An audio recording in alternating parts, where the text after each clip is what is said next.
અરે ઓછું નાક પણ અસલી નાક. MDH કાશ્મીરી લાલ મરચાની પાવડર.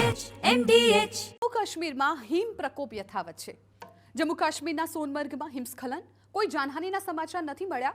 અનેક હોટેલને નુકસાન, બરફવર્ષા યથાવત. મધ્ય કાશ્મીરના ગાંદરબલ જિલ્લામાં દુર્ઘટના સર્જાઈ, બચાવ ટીમોને સ્થળ પર મોકલી દેવાઈ છે. તો જમ્મુ કાશ્મીર અને અન્ય પહાડી રાજ્યોમાં સતત બરફવર્ષા થઈ રહી છે, જેને જોતા હવામાન વિભાગે હજુ પણ હિમસ્ખલન થવાનું એલર્ટ આપ્યું છે. જમ્મુ કાશ્મીરના 11 જિલ્લામાં ચેતવણી અપાઈ. ગંદરબલ, અનંતનાગ, બાંદીપોરા, બારામુલ્લા, કુલગામ, કુપવાડા સહિત 11 જિલ્લામાં એલર્ટ છે. તો ડોડા, કિશ્તવાડ, પૂંછ, રજૌરી, રામબનમાં પણ હિમસ્ખલનની ચેતવણી અપાઈ. હિમસ્ખલન એક કુદરતી આફત છે કે જ્યાં પહાડો પર બરફ જામી જાય છે, ત્યારે અચાનક તેજ રફતારથી નીચેની તરફ સરકે છે, જેનાથી બરફની પૂર જેવી સ્થિતિ સર્જાય છે, જેના રસ્તામાં આવનારા લોકો, બાંધકામને પણ નુકસાન પહોંચાડે છે.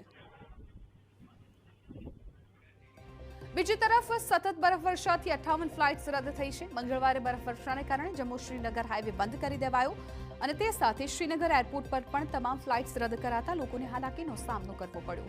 બરફવર્ષાને કારણે ટ્રેન સેવા પણ પ્રભાવિત થઈ છે. બનિહાલ અને બડગામ વચ્ચે કેટલીક ટ્રેન રદ કરાઈ. ટ્રેક સાફ કરવા બાદ ફરી સેવા રાબેતા મુજબ કરાશે. સ્થિતિ એવી સર્જાય છે કે ઇમરજન્સી સેવા અને સશસ્ત્ર દળોને પણ અવરજવરમાં મુશ્કેલી પડી રહી છે. અત્યારે યુદ્ધના ધોરણે બચાવ અને રસ્તાઓ સાફ કરવાની કામગીરી કરવામાં આવી રહી છે.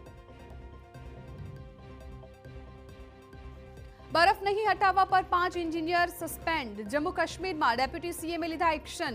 બરફ હટાવવાની ફરજમાં બેદરકારીને કારણે આ કાર્યવાહી કરાઈ. પીડબ્લ્યુડીએ 5 એન્જિનિયરને સસ્પેન્ડ કરી દીધા છે. તો એક તરફ ત્યાંની સરકાર પણ આ હિમસ્ખલનને લઈને સતર્ક જોવા મળી રહી છે, કેમ કે 5 એન્જિનિયર સામે એક્શન લેવામાં આવ્યા છે કે જેઓને બરફ હટાવવાની કામગીરી સોંપવામાં આવી હતી, પરંતુ એ કામગીરી ન કરવામાં આવતા તેમને સસ્પેન્ડ કરી દેવામાં આવ્યા.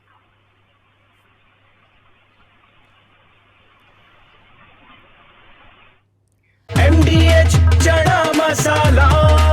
હવે છોલા હોય કે ચોળા, સફેદ ચણા હોય કે કાળા ચણા, બધું મજેદાર બનશે. MDH